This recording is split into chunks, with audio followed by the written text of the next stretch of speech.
So before we start, any question from the previous things, because previously we have started studying the numerical methods like by which we can able to perform the numerical integration, and that is very helpful tool in computing for the response for any type of the loading.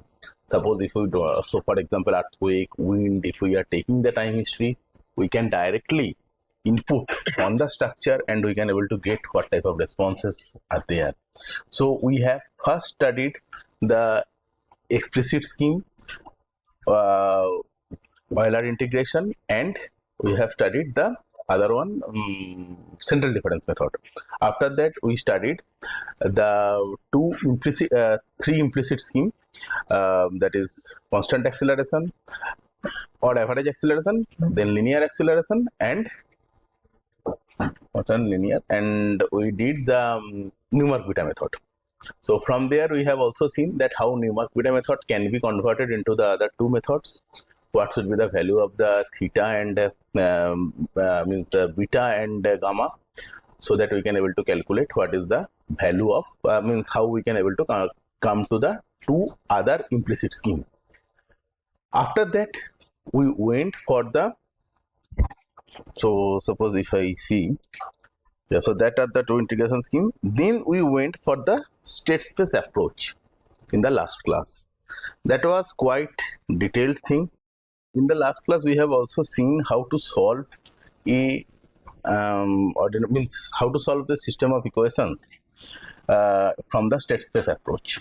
So that approach is useful for multi-degree freedom system as well. So we can able to get the, so that is the full procedure was there, and that is quite complicated indeed. Like we are assuming some functions, then we see how we should actually assume that function, then there are several reductions, and finally we can came up with the solution technique of that. I hope you guys have practiced that, because we have a very good time, like a gap also. So hope you have not forget that, rather practice it, hopefully, because if you miss that time, you miss it, really speaking. So yeah, so I am assuming that you have studied that, and so we can proceed further from there. So any question, by the way, up to that? Okay, so now the next most important solver, which is used quite predominantly in the real life problem, that is the Runge-Kutta solver. So if you see,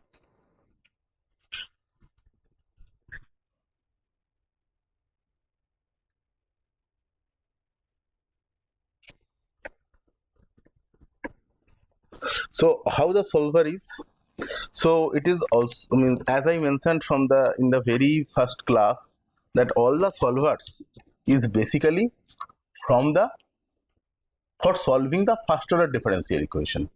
Now if we have higher order differential equation, we have to bring them into the several first order equations, and then we can only able to solve it.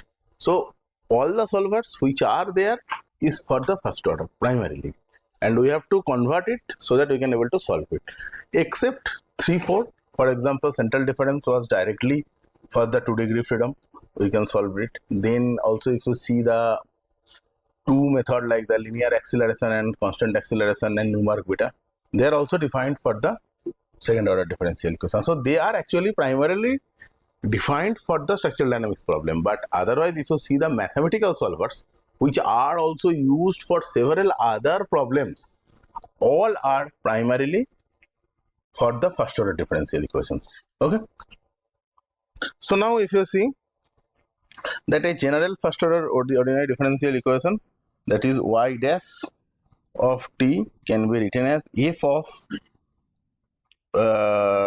t comma y of t. So that is a general form of a first order differential equation. So if I see what does that, what is there, so our equation is falling in there or not. Y dash equal to f of means function of time and displacement.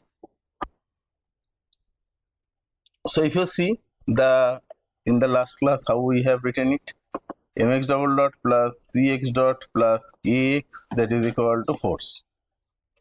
Okay, so that can be written as Mx double dot plus, equal to F minus Cx dot minus Kx, and another equation.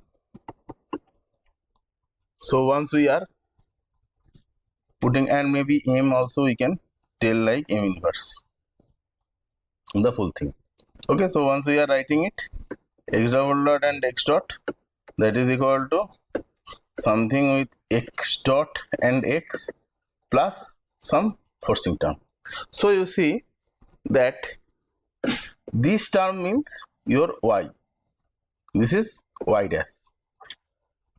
Make sense? And here that force is varying with time. That F will be somewhere here. So that F will vary with time. So this form came like y dash equal to F of t comma y.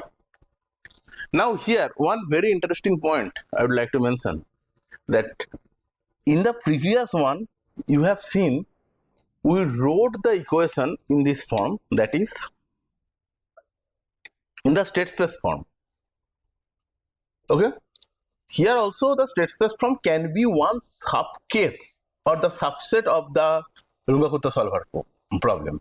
Okay, because once we are solving it here, one important point is that we must have means we should able to express the equation of motion in form of the state space equation, means three form we should able to write it. Now when can we not able to write it? If the equations is linear, no problem, you can able to express it in the form of equation 3.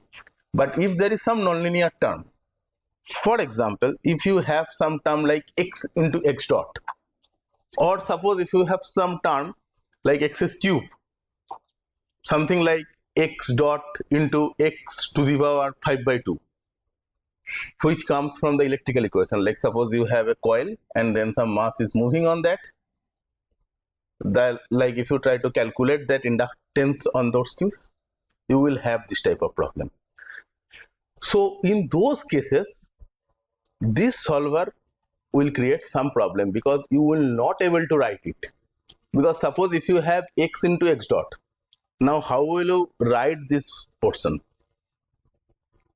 X into x dot, you cannot able to write it because they are clubbed together. There are some way to write it also, but that is like a full research level thing.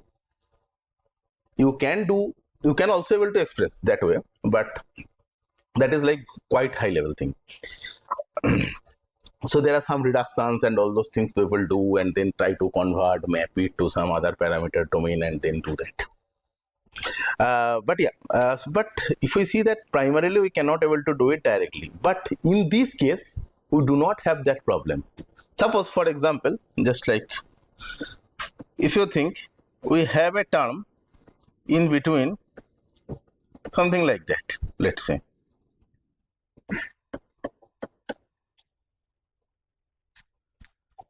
Do not think from where it came, just assume that is term there. Okay, because it's still a second order differential equation. Now the problem you will face, you will not able to write this term. Why you cannot able to write? That will create a issue. Because where this term will go, this term has x into x dot, that cannot go in here. Okay, so that creates a problem. And also suppose if you have the Tuffing oscillator, 1 plus x cube, where should we going to put that x cube? Because you cannot make another one with the x cube. That cannot be, because then you need another one here. So those are some complicated things. And in those cases, that direct state space solver, what I showed, will not going to work. So there you need some solver which can able to handle that nonlinearity thing. And therefore you see here, the solver is written as a function of this. Now once it is written as a function of this, then the problem is solved, not a problem, because then you can able to have y of t, that is like y cube also, a function of y of t, so that way you can able to do that. But otherwise it's a complicated point. Okay, got that thing? Okay, so now let's see how they are proceeding. So I hope you got the differences, and you can also able to understand what is the advancement about to be happen. Okay, so these are more generalized solver compared to that one. Okay, clear? Perfect. So now let's see how they are doing. So now they first try to do the Taylor series expansion. That is the most used thing in this topic. Nothing to do.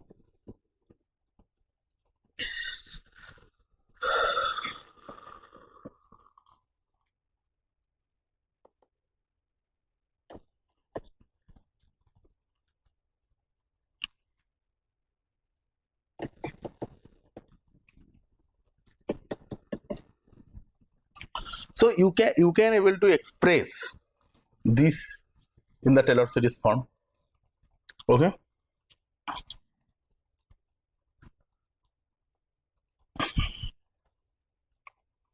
Now from here you can obtain the second derivative as how how what will be the second derivative of it?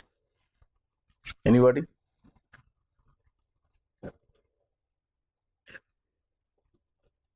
So should I just do it? F dash. Huh? Is it? Is it? Or into y dash.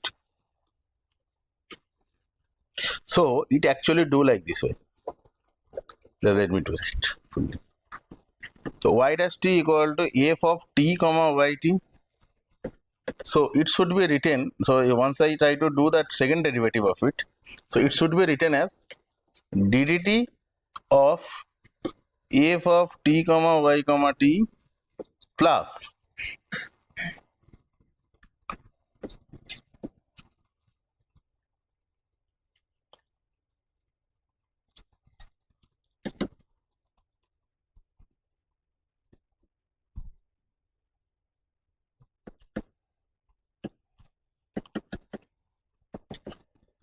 okay. So the first term is giving me this is plus f of y. F of y means we can think like it is differentiated with respect to y, or maybe we can just put the same subscript f of t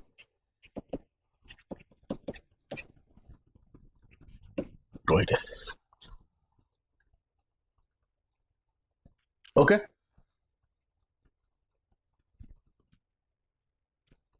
So one time we are doing the differentiation with respect to y, and then we are putting, sorry, that f of be there, f of t comma yt.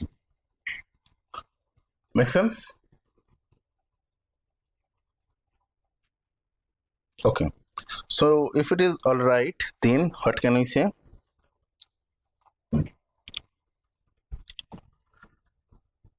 So if I try to substitute all those things here, then what can I get? Y of t delta t. Now y dash. So there I can just substitute it. F of t comma y. Or maybe I don't need to write y of t because it is understood. That is y of t. Plus now we have delta t square by 2 into ft plus fy into f of t comma y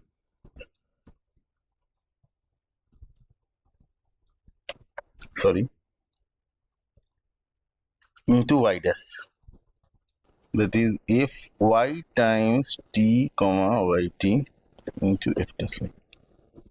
That is the correct one. That f will not be there because f is already getting the differentiated.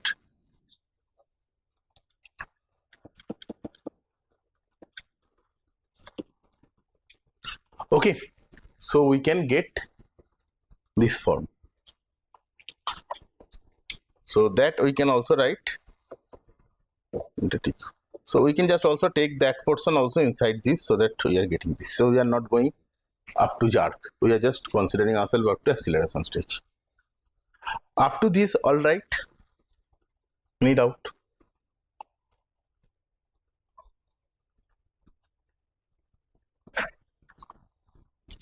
Any doubt up to that? Okay. So now we can again rewrite the whole thing as y plus delta t into f of t comma y plus delta t square by 2 f of t plus fy of t comma y into f of t comma y. Well, I'm just substituting instead of y dash, I'm substituting this one and then higher order terms of delta t cube. Make sense? Agreed, all of you? Now let's do something typical thing. So we have seen the single variable Taylor series.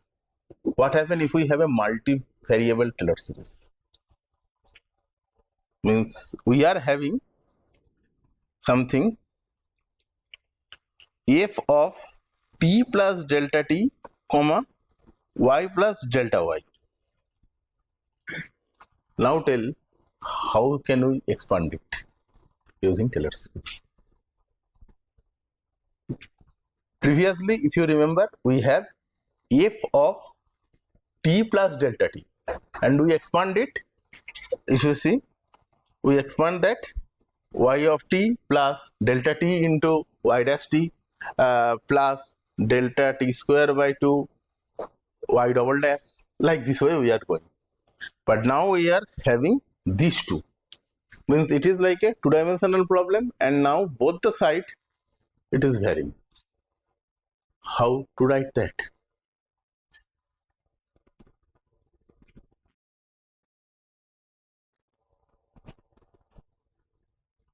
So in this case, we should do like this way.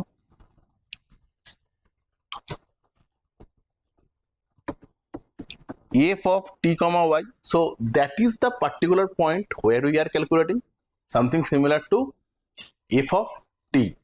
So here we are writing f of t comma y. Then next step is that delta t times f of t y plus delta y times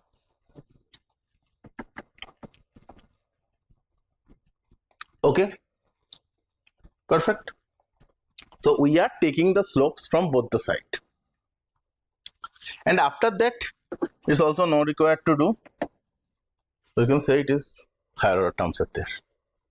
Okay, because you can able to understand that in the next step what will happen if we are taking that. So that will become delta t square by 2 ft dy this into, then its derivative will come, so it will getting like a higher order, so forget that. And delta t delta y both will be present, so values will be getting quite less, so not required to do after that. So now if we see, this is the scenario, and previously once we were deriving that, I mean after substitution of this, where we end up, we end up getting this plus delta t by 2 f of t comma y plus delta t by 2 into, so if I see that previously what we got, f of y t comma y into f of t comma y. So please pay attention on that. We are having, so just have a look. Y of t plus delta t equal to y plus delta t into f of t comma y. So that is normally the function is sitting here. That is the first term after, means the second term of the ordinary differential equation, then delta t square by 2 into, we are having f of t, fy and y dash. So instead of y dash we are putting that again the function. Done.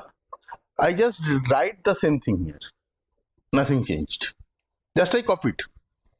Okay, but once we copied, now we have to start doing some of the things.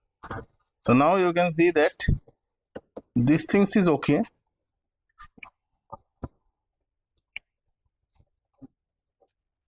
Square, relative square, second term,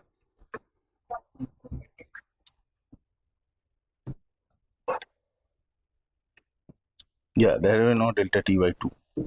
You want to mean that? Yeah, perfect, thank you. Yeah, there is no delta t by 2, perfect. Yes, so now what we are doing, now we are try to play with the terms little bit so that we can able to incorporate this equation here. So, okay, so that what we do, we just first do like this way. So here we will take this one out. So now you see half we have taken from here, so that half we will give it here. Okay, half we have taken, half we put here, plus now only delta t will come here with this one ft of t comma y, plus again delta t is remained, delta t into f of t comma y into f of t comma y, perfect, plus this one. Very simple, I just divide into the two part, okay, and take the delta t by 2 common. So what happened, this portion has delta t square by 2, so that delta t will be remaining there, nothing different, okay, and nothing difficult also. Okay, clear? Yes, please.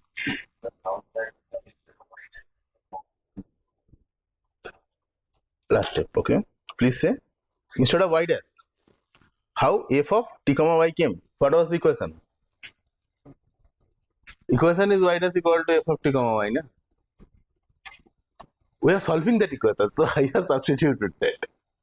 Okay, good, but this is good. If you have any doubt, please ask, no problem at all. So we got that up to this stage. Any doubt? Any doubt? Good, nice. So now you see our target is to incorporate that first one somehow here. So let's see.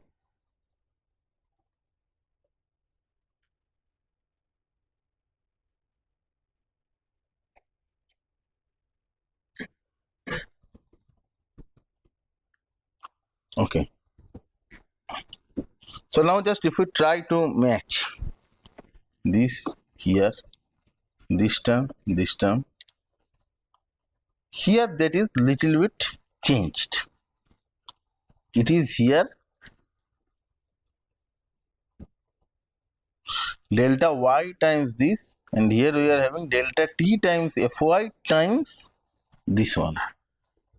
Okay, so what is the changes? We are having delta y times fy into this, and here we are having delta t times fy times this. Okay, this is the change.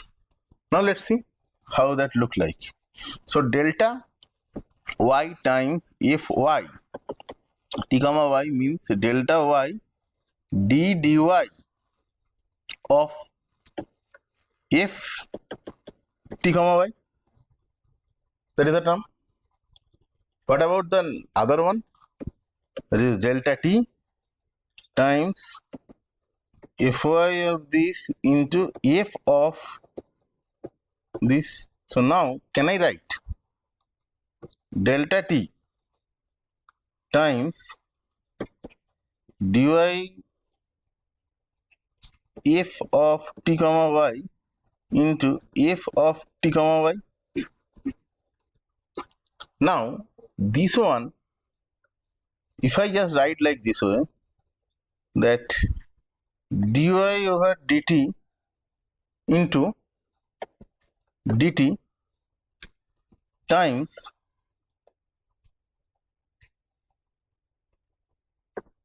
this guy, that is dy f of x comma t comma y. Okay.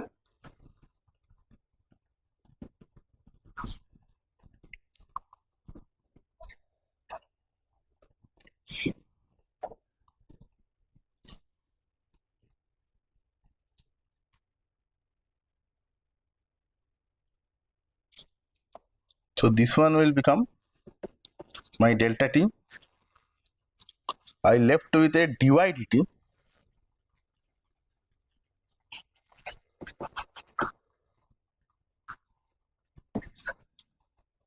and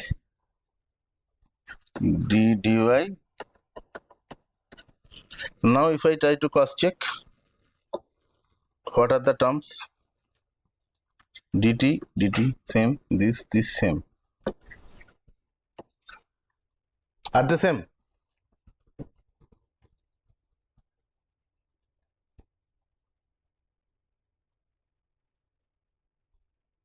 Go back to your main equation.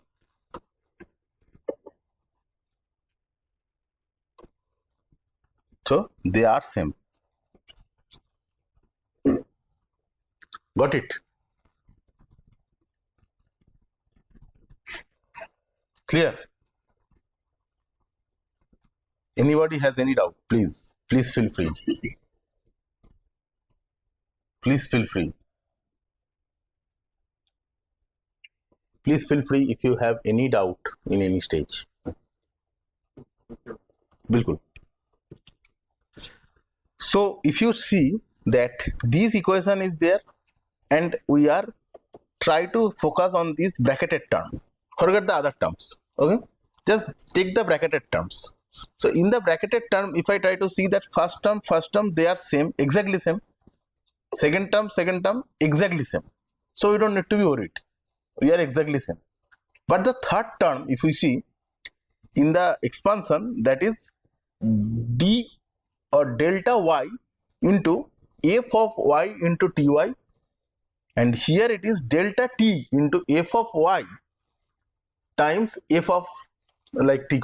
Okay, so there is a difference. Now we try to understand, is that difference, means what is the difference? So we try to resolve it. So we just wrote that two terms. So I just wrote that first term here and this term here. Okay, now you see delta y, that means change in y, very small level. So we can say that this is something equal to dy.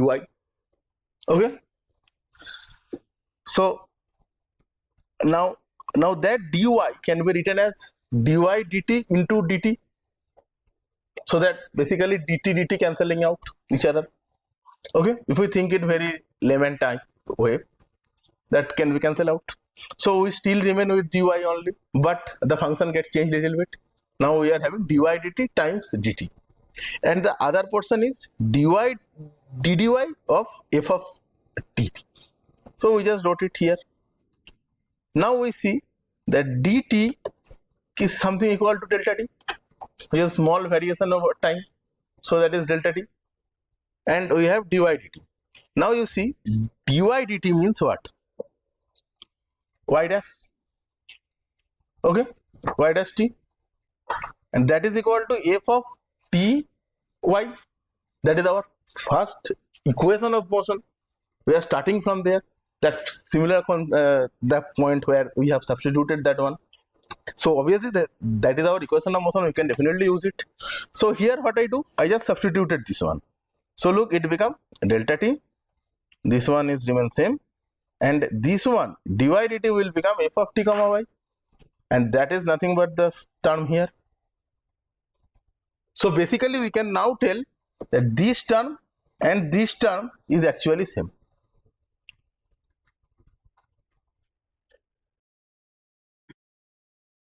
Any doubt? Any doubt?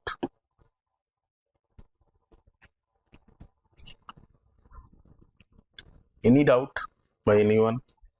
Perfect. So now if they are same, then what can I write?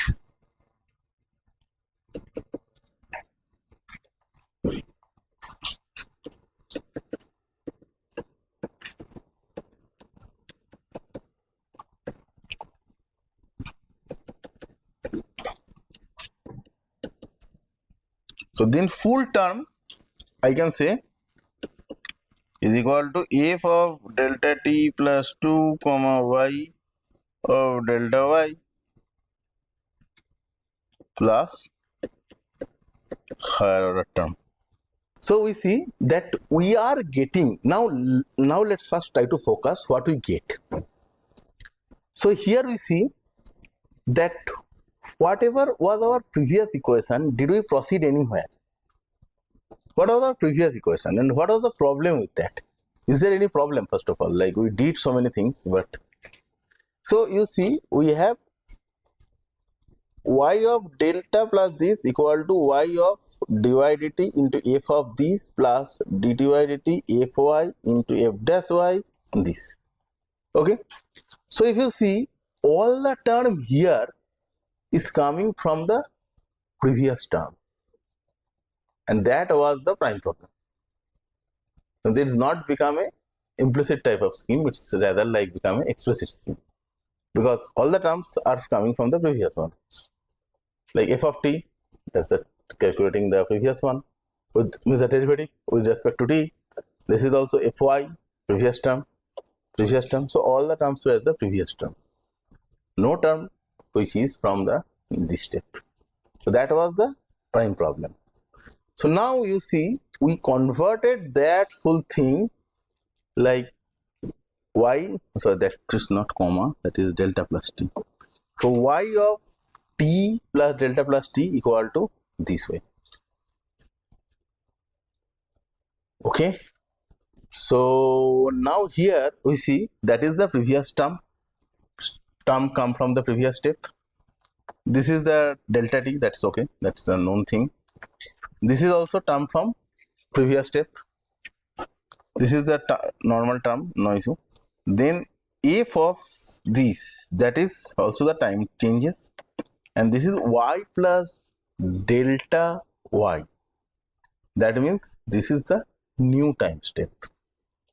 There's a new time information is coming into picture. But then the question comes, how will you solve it? Because you don't know that term.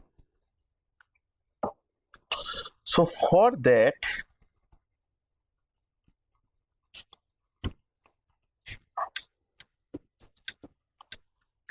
now try to write it numerically.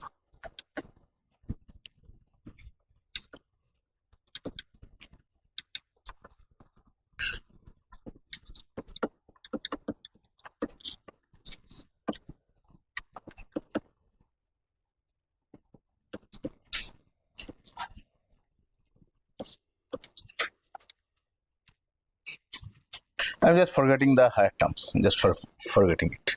So you can rewrite the full thing like this way, that y of maybe just still not write like that way. Like this way I can able to write that. Just I wrote that, nothing else. I just take the delta t by 2 at front. Okay. So now if you see, so this is my, so suppose this is, if this is my nth step, so I can write it yn. So this will be my n plus 1th step. Agreed? Plus delta t by 2 automatically, because delta t we know what is the time step. And next one is, I am just writing, this is k1 and this is K2. So what is K1? K1 is nothing but f of t comma yn, t comma yn, because we are solving that point. When the yn point, that is we are putting t here. Okay, that is tn comma that is tn comma yn function of, and yes, so that we can get, so that is the nothing but the x like the y dash value for that step, or that we can say that y dash at n, same point, whatever is the slope at in point, nth step. Then what will be K2? That is bit interesting. That is Tn plus delta t comma yn plus delta t comma K1.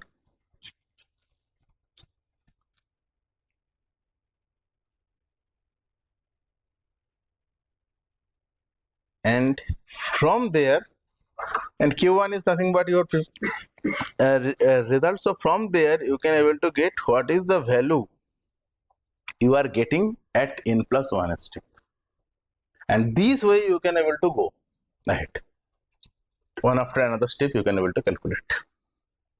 So suppose if you have all the data at the 0th step and you know what is delta t, you can able to calculate the next one, then next one, then next one. By this way you can able to go and you can able to solve that. And these solvers are applicable also for any degree of freedom. Multi-degree of freedom can be also solved here.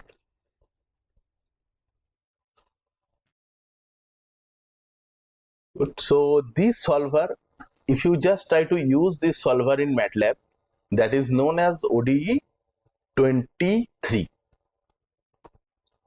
That is the ODE 23 solver of MATLAB. MATLAB has several solvers for solving the differential equation. That is MATLAB ODE 23, which takes the second order Runge-Kutta. Then there is also another which is taking the fourth order Runge-Kutta, and that is ODE 45. I'm not going into the detail of again ODE 45 or the fourth order Runge-Kutta. I think that is enough complicated thing for like a course level study. So you can first try to do that fully, so that you will be able to working on that. And if you feel that okay, you are able to do that very nicely, then we can discuss later about the ODE, higher ODEs also. Not a problem. Because if you see in MATLAB, they have, if I'm not wrong, around 10 to 12 different type of ODEs solvers are there for different purposes, like ODE 23, what I told just now, ODE 45, then ODE 113, ODE 15I, ODE 15S. So those several solvers are there, and also many more solvers. So they have different type of functionality. Some specific things are not doing in some places, that can be done, and several points up there. Some of the cases, and ODE also has some very good capabilities, like for example that delta t what we are given. So most of the cases, once we write the code, we generally have to specify what the value of delta t it should be. So some of the ODE solvers of MATLAB can able to also find out what should be the best value for delta t. So they have some sort of Newton-Raphson type scheme in between. So it calculates also what should be the delta t for that. Like some of the places, maybe your response is quite smooth type, so your delta t can be high. That will not create any problem, and that will increase the computational efficiency. But in some of the cases, maybe like suppose for example you are, let's say you are solving a impacting condition, like suppose a ball is dropping. So once the impact is about to happen or impact happens, there you need much small time delta t, because there some changes happens. So you have to capture that. So you need like a small time interval. but wherever the response is like ball is going up and falling, so other portion is like a quite simple, you are just solving, so there may be like a few points only can able to give you a decent result. So this type of like intelligent way of choosing that time interval is also there in some of the MATLAB ODE solvers. So once you are solving that, those points need to be kept in mind. And some of the cases you may have some complete implicit equation, like you cannot able to rewrite it in that form, even like obviously you have to write it in the form of these, at least like y dash equal to f of y, f of t y, and then this as a function you have to write it. But sometimes it is possible that this equation is very implicit type. So in those cases, like 15i is one of the very important solvers, so that actually do the implicit solution. So those are, and then some of the cases there is a steep equation, like for example you are maybe solving one mass like one equation where the mass matrix is very much like one portion has like a very high mass and another has very low mass. So once you are doing the inverse and all those things, they are actually sometimes the values are like, suppose for example one portion you have a one, like let's say 1 lakh and another is like 1. So that will start giving some sort of numerical problems, numerical challenges you will start getting, because compared to 10 to, I mean, there is an order of difference of 10 to the power 6. Now once you are doing the inverse and all those stuffs, it could create some problem. So those are some of the points what people need to understand once you are really going to use the solvers, because otherwise it could be like a garbage in garbage out type case. Like you may input something, you are thinking that okay it will going to solve it, yeah it will solve, but you also don't know what we use, so you will get something what is also not a means could not be guaranteed that okay that is the solution.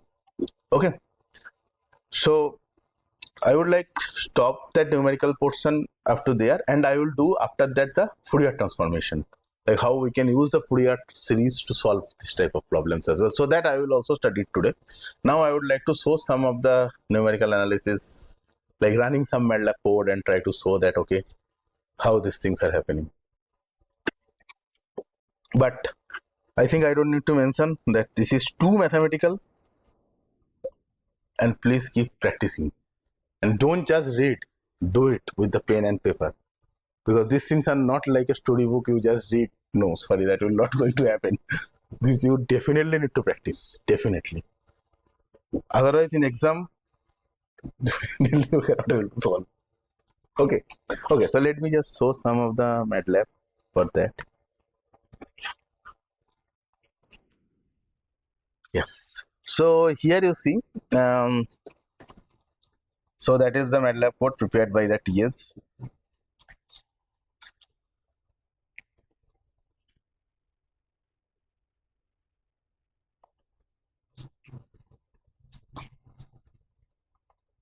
So if you see that mass stiffness damping, we are just inputting that. So gamma is this, beta is this much, then the linear acceleration time vector I have given. So this was the piecewise linear solver, linear interpolation in that, the steps wise. So and after that you can calculate what is the k hat, then pi, p this side, then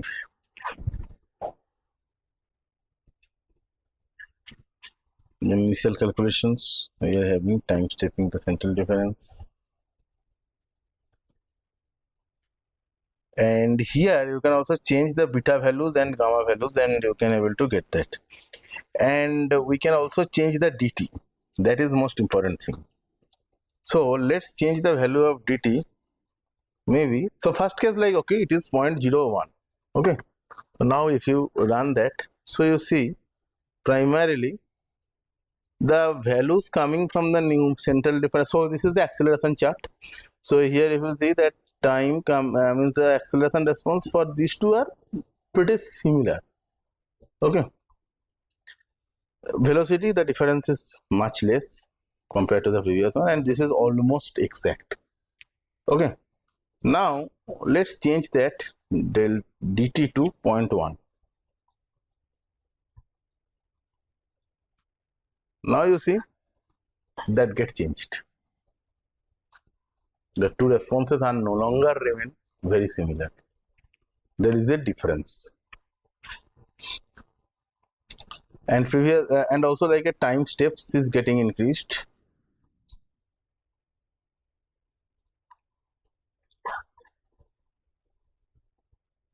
So you see now everywhere you can start looking the differences. And we are solving the same problem, just like the time steps are not same and both are started introducing the different level of error, and the errors are not minimizing, errors are getting cumulative. Okay, and definitely I don't maybe no need to show that. Suppose if I make it 1, it will almost blow. It's blow. So see, like a central difference blown actually.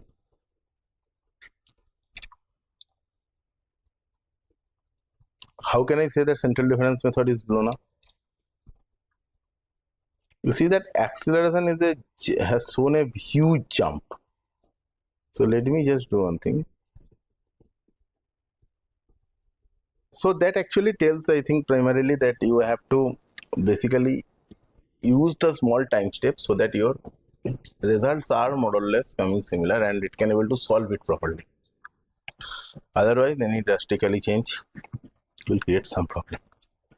Okay, that we have. So any question in that?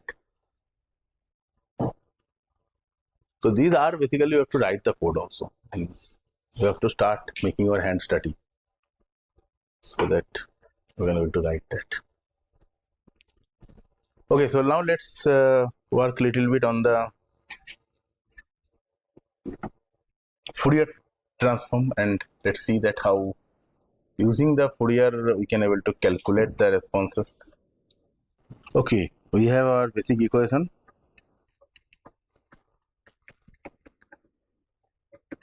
And so throughout the lecture we are just solving the same equation. What to do? Okay, now the point is that we have to calculate where what that x.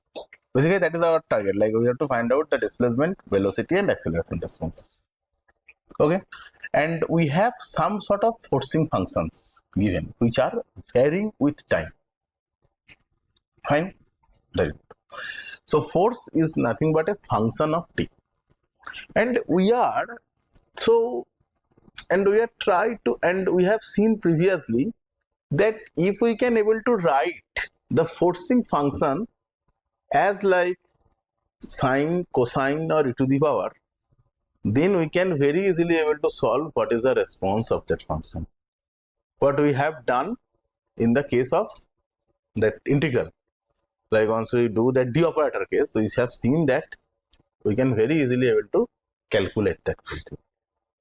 Make sense? So the question is then very good that we can able to solve it. How should we solve that? So one case is that if we can able to write, so express f of t as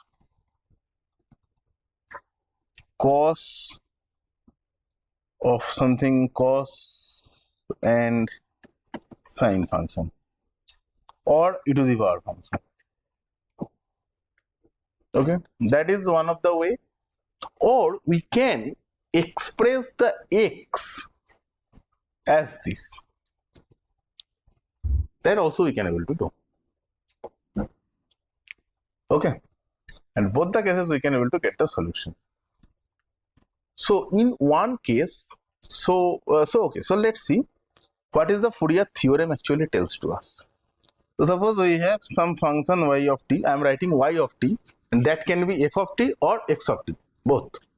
Okay, so y of t can be written as a0 by 2 plus summation of n equal to 1 to infinity a in cos of omega n t plus b in sine of omega n t.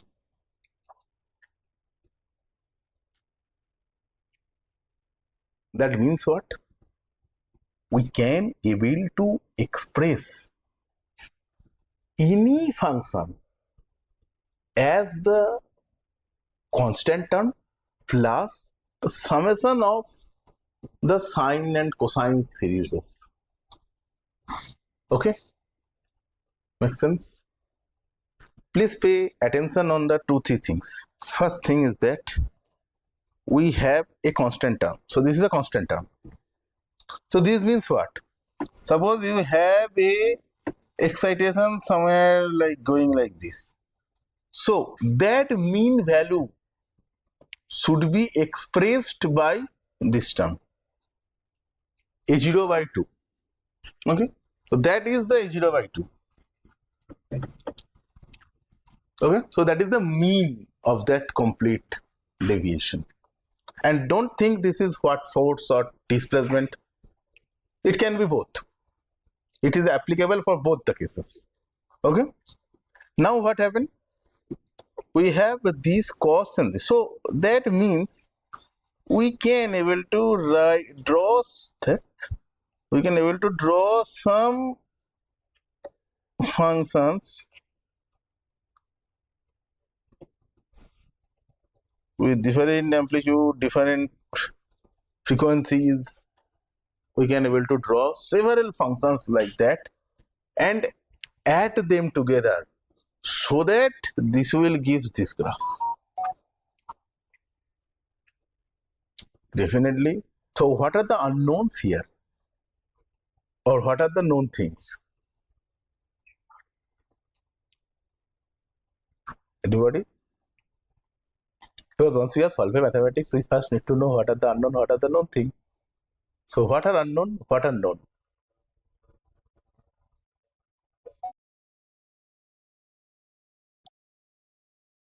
Anybody? Please try. A and Bn are unknown. Okay, A and Bn are unknown. Agreed? A0 by 2. Okay, let's start from one after another. Don't jump. What is y of t? Is it known or unknown?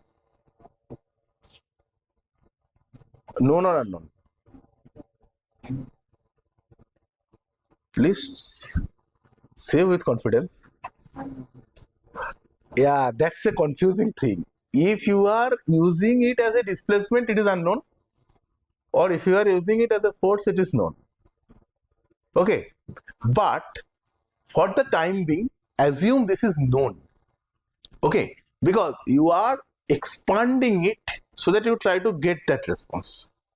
Means the approach will be little bit different if you know the f. I mean, if you expand it in terms of f and go ahead, and if you assume that x is like that and go ahead. So in one case it is forward type and another case it is backward type. Okay, because obviously f is known and x is unknown. Okay, so we have to do it in the different way. So there the difference will come, but the fundamental theory is remain similar. Okay, so y of t, it could be known or it could be unknown. Okay, now if you think y of t, that is something basically like points in the time domain, because it's a time domain graph. We try to analyze this one. So first assume that y of t is known. So known. First assume it known, then it will be little bit easier for us to go ahead. Otherwise it will become difficult. Once it is known, then what is a of t? A2 by 2, h0 by 2? Mean. So that is first it is unknown. We have to calculate it. Means once y0 of t, once y of t is known, that means you have nothing but this graph. That is your y of t, and that graph is known to you. First assume this is force. So force is known to you. How the forces are applied on the structure, that is known to you.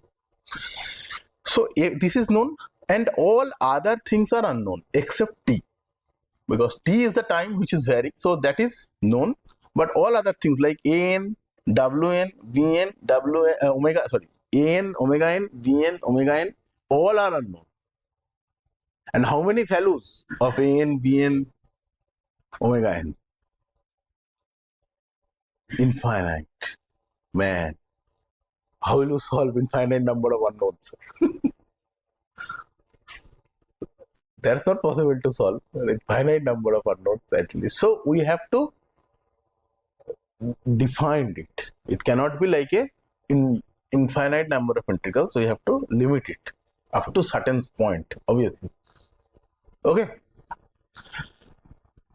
Now the question comes: how can we able to calculate those values? These are unknown, and first of the thing is that we have to calculate that.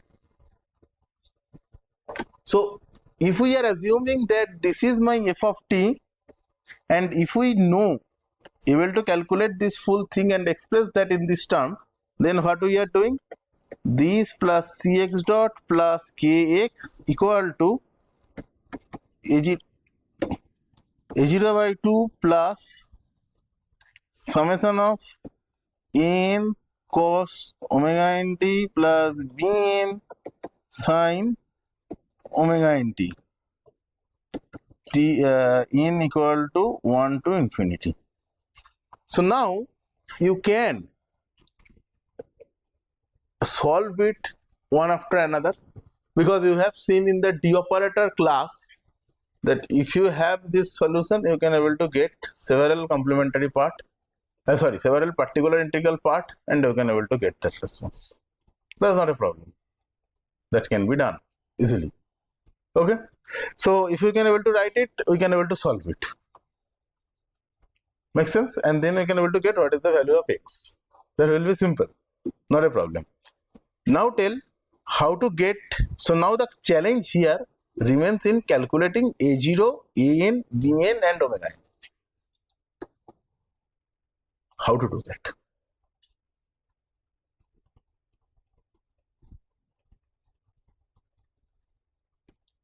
Okay, first of all, this method is known as first Fourier transformation. Okay. So here what we are doing, that we are taking the first Fourier transformation of the signal, that is the FFT of the signal we are taking.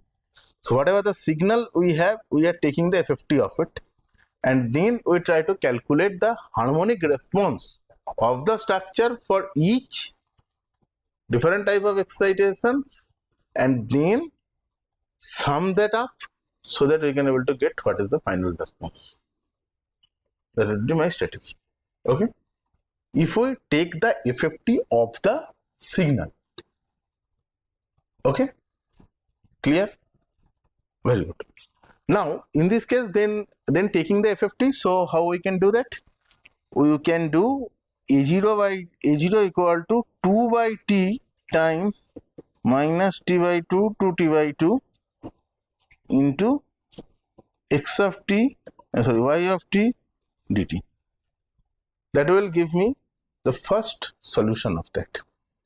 Then second solution is n will be equal to 2 by t integral minus t by 2 to t by 2 x of t and the y of t cos omega nt dt.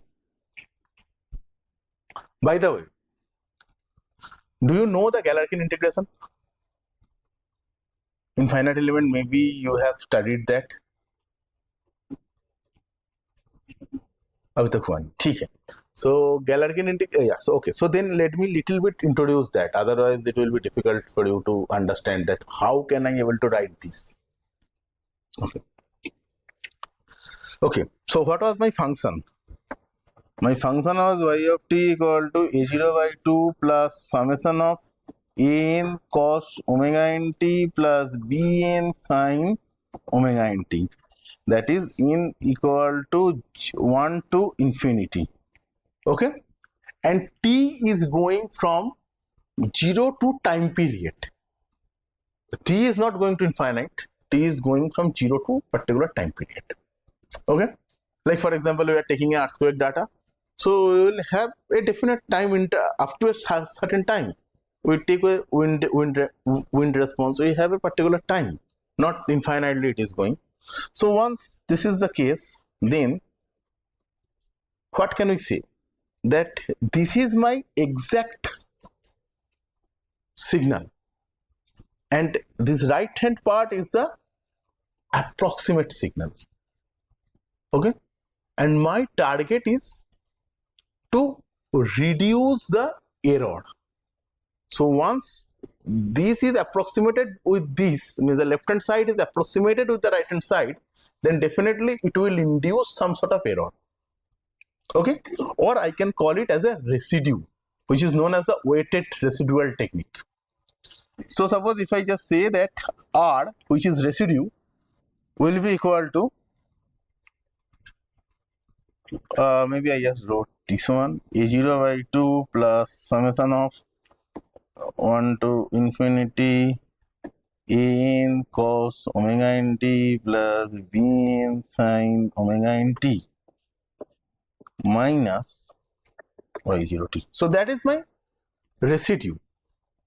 Okay, and that residue we should minimize.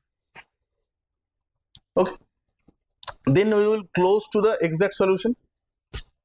Okay, so once you are having this residue and you try to minimize that residue, what is your objective? How can we be able to rewrite it in the mathematical form? In terms of the unknowns, once we are trying to rewrite it, or if you have that residue, we can use, there are the two ways we can do. Either we can take that this into, we are integrating over the domain, which is the time domain. Here we are integrating, that is whatever the domain we are going, and then we are differentiating with the unknown. Whatever the unknown term is there, we are differentiating with it and we try to make it to 0.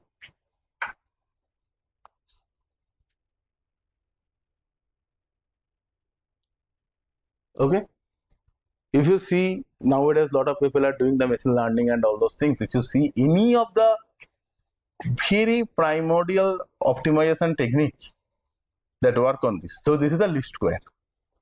I took the least square error and I try to reduce that error into it. Okay, and that is the mathematical form of that. Most unfortunately, most of the people are using those without knowing the underlying mathematics, that what it is solving actually. Okay, so if you do like this way, and for example, you try to calculate for your omega, which is the difficult one to calculate. So what you should do, or maybe I should not put like omega, maybe you can thought it like an, let's say. So you can put it ddAn integral 0 domain completely, or maybe the domain here will be 0 to t r square. That means I just wrote it r square only now, but otherwise it will become so big term if I expand it. Don't go that way. And dt, that will be equal to 0.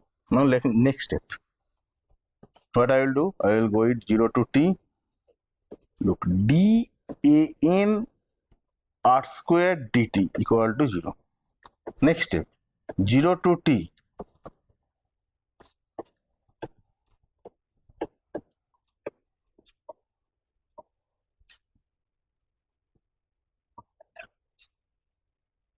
okay, I change the operator, like del a, I just introduce it first del r and then del r del a.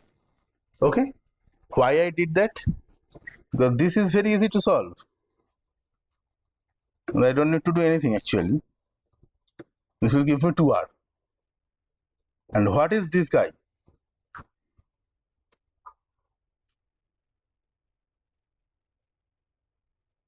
This guy will remove everything, because yt is not dependent on an.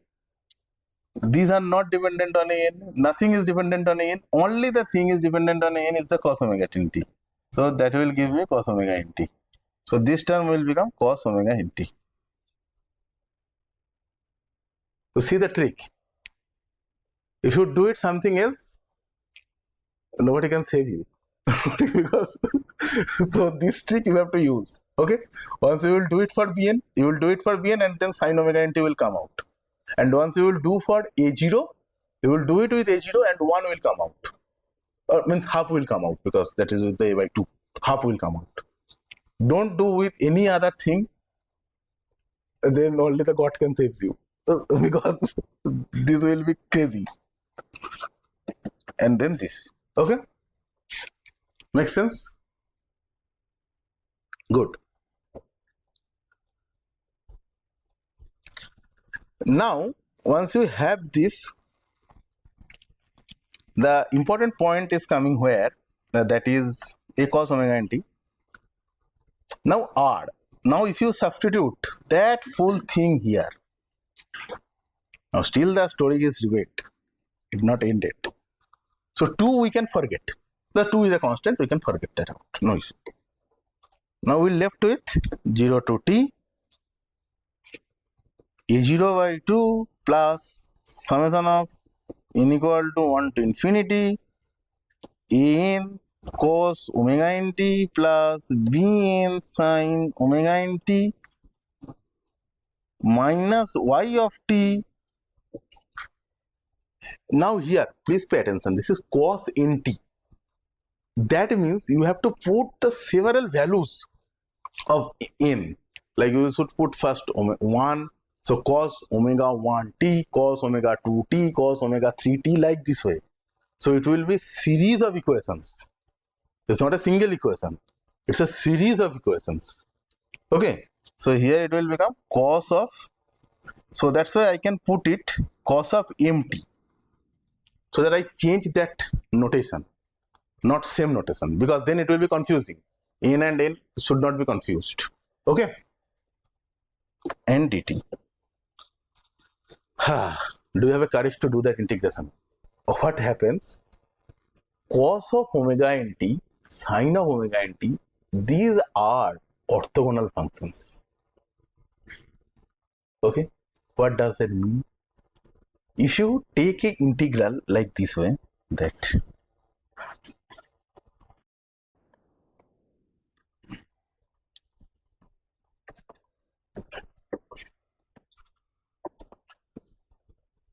you should get it 0. Well, they are orthogonal. It only gives you value once n and m are equal. And if you do it also like cos of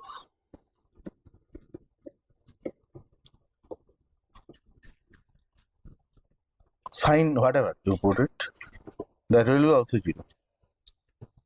So your most of the term will become 0. And you will left with only the two term, that is am cos omega mt into cos omega mt integral 0 to t minus y of t. That's all. And thanks to the orthogonality, otherwise we will be in the misery of the equation integrals. Okay. And that is why it is very much important to use the orthogonal functions. You cannot use any of the random functions and just try to make it. Like suppose if you thought that, okay, let's propose my own method of doing the integrations, and you came up with, instead of cos and sine, you came up with some functions. That will only work if that functions are orthogonal with each other. Like your series should be orthogonal. All the terms should be orthogonal with each other. Otherwise, that will not work, because you will end up with this type of integral and you cannot able to solve it. Very simple. Because this integral cannot be solved without the orthogonality principle.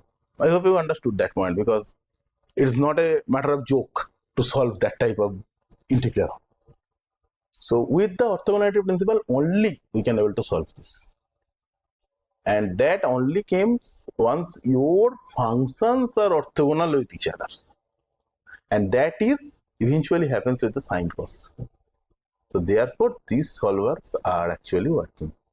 So, and then this Now you can see it's become not a problem that you have y of t. That point, like you can do it numerical integration on that, and you can get what is the cos of this. You can get that. So like this way, we can able to solve that part. So here, what we generally do, we have this signal in the time domain. From there, we try to go to the frequency domain, and we will have this frequency domain signal. And for each of the frequency domain plot, we will take the response and then we add that summation. That thing we do, and we will get what is the responses. Okay, so that is one approach where we do the FFT on the signal, and in the next class we will study how we can able to do FFT on the system itself. And then the system will be transformed and we will try to solve the X directly. Here we solve the, here we do the FFT on the F, and we try to solve for all the different cases and get that like X particular part for each of the forcing functions, and then added them up. And the next one we will see how X can be written like this way, and we can able to solve that whole thing. So then directly X can be obtained.